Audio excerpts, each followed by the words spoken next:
G'day everybody, it's Pepsi here. Thought we'd take you through a rundown of the RC train we did. So basically it's just a $15 train set from the warehouse, link in the description below.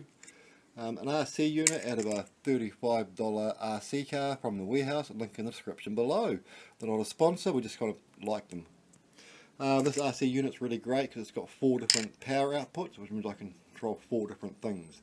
What we're going to do is we're going to put this battery pack in here, because previously we just run it off the batteries in the bottom, the 3 volt, and run that up through the RC unit, and then to the motor obviously to power it. But instead we're going to put these in a pyramid, and we're going to put them in here. And that will be how we fix the RC unit train properly. Hey, thanks for watching. Hope you enjoyed this short. Have a great day. You've been with Pepsi. See you later.